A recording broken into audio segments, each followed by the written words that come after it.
poison apple on one side, and then you saw viral TikTok hack on the other side. Now in the back of your mind, you were thinking, are people consuming poison apples just to be viral on TikTok? No, that's not the case. But can you put it past what we see on TikTok? I don't know. But we're not talking about that today. We're talking about poison apple and the viral TikTok hack. Now, the viral TikTok hack I'm talking about is the one that started in 2020. Now, 2020, the world is not in a great place, okay? We were all at home. We were all not allowed to go anywhere. We were trying not to get COVID the best way we knew how, okay? That was staying at home and just being in quarantine and working from home, starting to eat from home, learning how to cook, and trying every little recipe that comes up. So remember the coffee one? I was like full flooding of hacks that you could do and things that you could do to make your life easier when you were at home, and new things, baking bread, and just also exciting things that we could do while we were at home. And 2020 was not a great place for the world to be in. The world is not so much better now, but we're getting there. We are getting there. So the viral TikTok hack I'm talking about is the one that has the pasta in it. Okay, so you remember the tomato, the feta cheese, drizzle of oil, pop it in the oven, smash it up, add your pasta, and you're good to go. Now, everyone has tried that recipe. Okay, majority of the world, I'm sure. There were millions and trillions of videos of people trying that recipe out. But I know in the back of your mind you're thinking, poison apple, tell me about the poison apple. Well, I am going to tell you about the poison apple, because this wouldn't be what they have food and facts if I didn't tell you about the poison apple. Now, the poison apple is simply the humble tomato. In the early 1700s, the Europeans nicknamed the tomato a poison apple. And why they were doing this is because people would seem to pass away after consuming a tomato. So the Europeans were like, hell no, we are not eating this. It's killing our loved ones. It's killing our family members. People are passing away. Stay away from this, okay? So they're not going on our lunch plates. They're not going on our dinner plates. We are just completely staying away from the tomato, and they came up with the nickname poison apple. Now, some time had passed, and people were like, how can the humble tomato be killing people? And some investigation was done, and it was figured that in the early 1700s, people used to eat off a pewter plate. Now, what can we say about a pewter plate? That's just it. I had a moment of silence, because when I was reading the article, I had a moment of silence. I was like, pewter plate, pewter plate. Why does it sound so familiar? But I couldn't imagine one. I couldn't picture one in my head. So I googled it. I was like, what is a pewter plate? And a picture came up. And I was like, seen that before. Then, a good fact to know about a pewter plate is that it contains high amounts of lead in it. Now, this in combination with the high amounts of acidity in a tomato actually was a bad combination. People didn't know this. They were just thinking the tomato was poisonous. Okay? So what was actually happening, people were serving up their lunches and serving up their dinners. They would slice their tomato and put it onto the pewter plate and get ready for dinner or lunch or breakfast or whatever it was, a snack. And the acidity from the tomato would actually react with the lead in the pewter plate, and that would be soaked up into the tomato, leading to the person consuming it having lead poisoning. And that's actually how they would pass away. So that was the reason behind the people passing away in the early 1700s, not the tomato.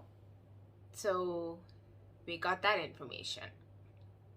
To our video on the viral TikTok hack, and I'm going to show you a way that I tweaked it up just a little so that I could just make it my own.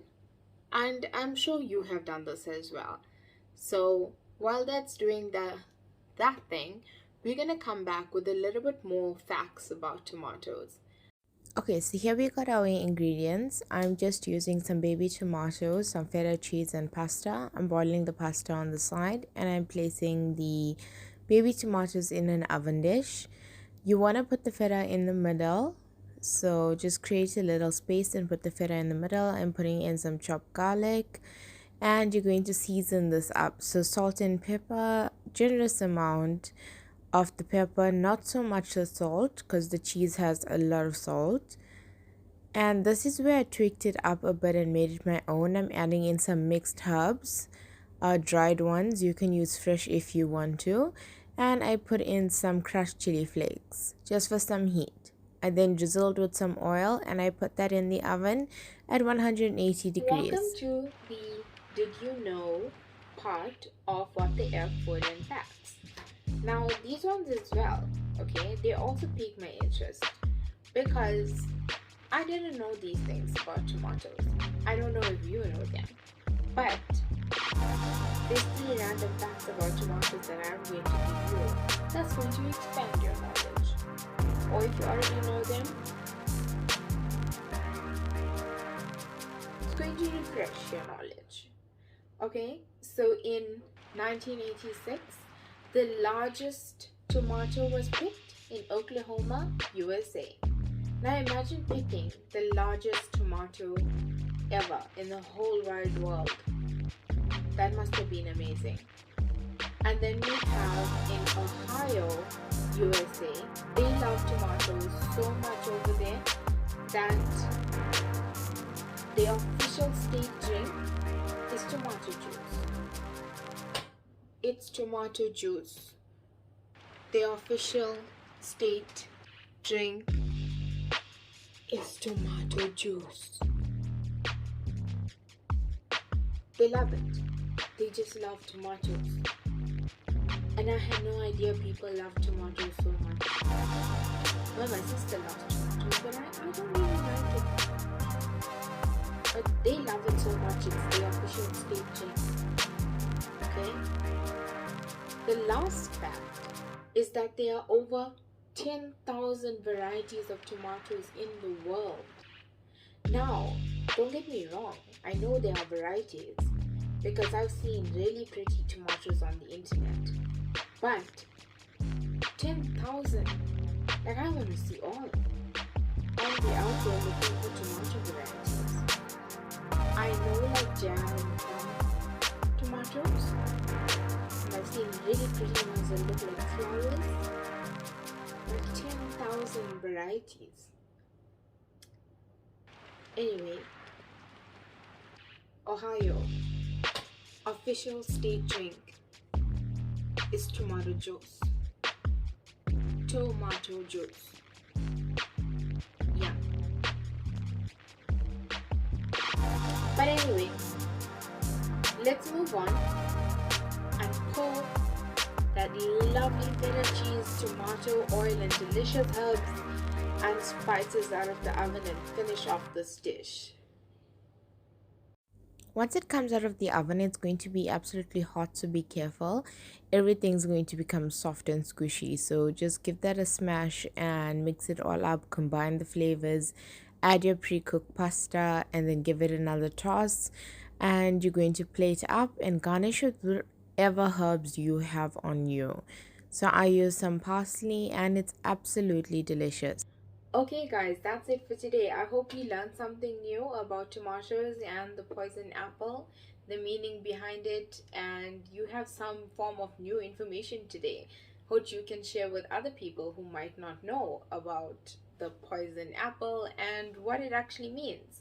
So if you like this video, please like and subscribe, and don't forget to comment in the comment section and let me know if anything I said was wrong, because I based it off the articles I read. Please feel free to correct me on anything that I mentioned. And if you want me to cover something next, also leave that in the comment section. And that's it for now. See you guys next time. Bye.